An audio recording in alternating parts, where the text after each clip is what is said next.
What is up, guys? Echoes here, and today I just wanted to talk about my experience with Mario Kart. And today, there's things I really want to discuss where it's kind of missing content, but at the same time, it's really, really fun.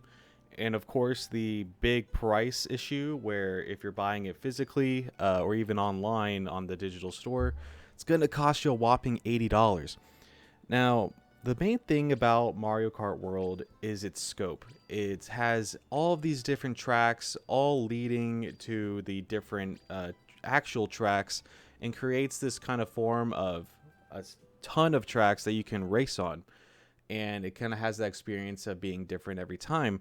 If you play like a Grand Prix or like play with your friends locally, and it's a great time.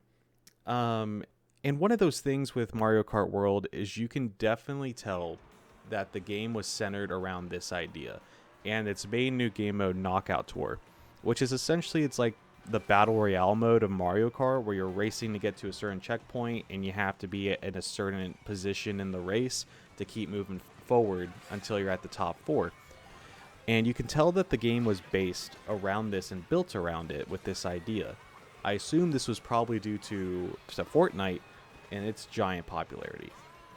And my main issue with Mario Kart World right now is it kind of misses the feeling of being an authentic Mario Kart game.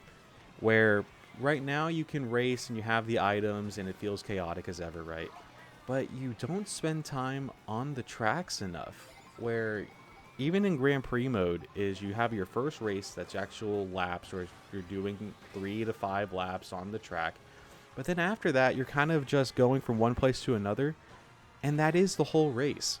When you're leading up to it and you get to the actual track, you're only there for about 1 lap, really. Or if it's a shorter track, you're there for like 2 or 3, and then you're done. Which I feel like is a giant missed opportunity when it comes to Mario Kart. Because the reason why I like Mario Kart is learning those turns and trying to outmaneuver everyone you're racing against and having fun that way. But when it comes to Mario Kart World, you're really just racing on a track that's one point to point A to point B, and it kind of feels the same almost every time, but different at the same time. The reason I say that is because the layouts can be different while you're driving throughout the world, but most of the time you're just driving straight forward and maybe having a turn once in a while, but you're just driving forward most of the time. And I've kept track of playing Knockout most of the time because I really don't feel like playing Grand Prix because if I'm driving forward, might as well do that and play Knockout if I'm going to drive forward in Grand Prix. And that's the missing mode that I think this Mario Kart really needs. It really needs a Grand Prix mode where you can just go through the tracks and miss out on the moving intermission track. I want to spend time where, hey, you're at this track, you can skip the intermission, go to the next track, and have your 3 to 5 laps on there, like an authentic Mario Kart game. And I think that would really help because with me, and I know how my friend group is, where if you're playing versus and you're selecting those courses one at a time, you spend so much time being like, hey, what track do you guys want to go to next? And you'll just sit there for a while to figure that out, or at some point someone will just be like randomly pick a track, or the first player who's hosting will just pick the track for everyone. Where I think Grand Prix will actually help it out where you get to really learn the tracks and you don't have that kind of, oh, what track do we select next?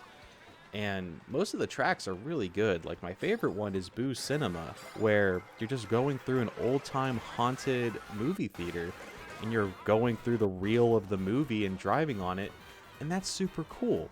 But while I'm playing Knockout Tour, there's really, I never see it. And that's because online has a certain area of which tracks you're going to, and it's a set in stone thing. And you kind of don't see that many of some of the tracks like Boo Cinema that I really like. And that's my main issue with Mario Kart World. And of course, the other thing that's missing is 200cc. Now, 200cc would be super chaotic on this game, where you're moving super fast and with 24 people moving at the same time. Yeah, that's going to get pretty chaotic with all the items. But I think it would be a fun little mode to have. Maybe not put it online, but something just you can play locally or add another Grand Prix. It's something else to do. I think that would be a great concept. Now, I think this game is a good set of bones.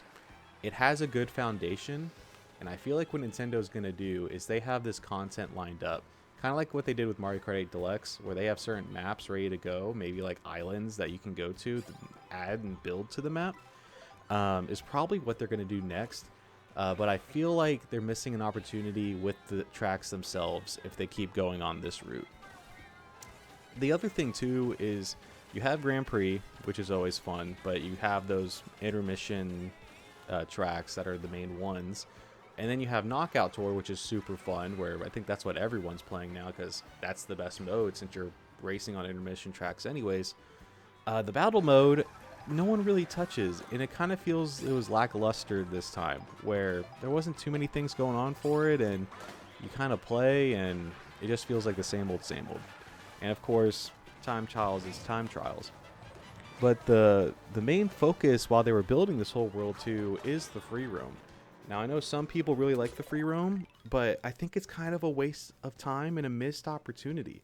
It's kind of like an area where you can just practice whatever you want to practice, but really the collectibles isn't really worth trying to collect. Like you have your P-switches, the hidden blocks, and these Peach coins that you're just kind of collecting, and what do you get at the end? You get stickers. Stickers are barely on your cart, and they pop up next to your name while you're passing people. It's not really an incentive to explore the open world, so I really just think it's just a way to practice and have fun playing like Tony Hawk Pro Skater, essentially doing all these tricks. And that's really about it. Now, with all of that, is this game really $80 worth? The first game ever to be $80 when it's this big and well known? It's hard. I really don't think so. I don't think this game is really worth $80. I think like Mario Kart 8 Deluxe would be like an $80 standpoint if it came out right now, if it included all of the content it has currently, including the booster pack. I think that game is talkable at $80, and that's even iffy. Where this game is more of, hey, you should buy the Switch 2 bundle. You'd get it for $50. That's where it's agreeable. I think this game is a solid $50 worth. But right now, I wouldn't recommend $80. And the only reason I bought it physically because I want it on the cartridge. And because I'm a big physical media collector. And it's nice to know that I have it on the cartridge. But I knew that was the sacrifice I'm going to have to make. And we'll see how the industry moves forward with it. So at the end of the day, I do recommend Mario Kart World. It's a lot of fun, and it has good bones. I just don't think it's worth that $80 price point. And I think Nintendo has good building blocks on it, where they can add a ton of DLC content and add some additional game modes, and it would be a solid title. It has that quality where I play Knockout Tour, and for a few races, and then I'll get frustrated by hitting like an item at the last second and not placing like either an 8th or 12th in that minimum. I'll take a break, and then I'll still want to play 3 more races in like 10 to 15 minutes after doing something else. It's really addicting. So I think if you like Mario Kart, you might as well try it out.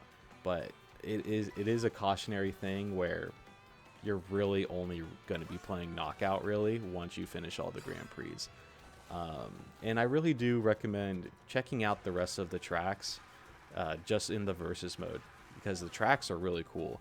Like all of the like lava area in the top left corner with like the airship, the bones area, Bowser's castle is all really cool. And there's a lot of good maps, but you don't get to see them that much because of just you're playing intermission tracks. So hopefully Nintendo will come up with some updates and have some more content in the game soon. And who knows? I think they'll come out with a June Direct where they'll announce some things, because there's a lot of games that are missing in the year lineup where they try to release a game at least once a month. There's a few months that are kind of missing that they may need to fill in that gap. And I think one of them could be Mario Kart DLC. or this game's going to get real old real quick, I think, for people to keep going. Because right now, Knockout Tour, I'm playing the same tracks over and over again. So I think they either need to update the tracks or add something new. But that's my personal impressions on Mario Kart World. Let me know if you agree with me in the comments and if you're having a great time with the game. And who knows, maybe we can play some games together. And thank you guys so much for watching, and subscribe if you want to see more videos. And I'll catch you guys later.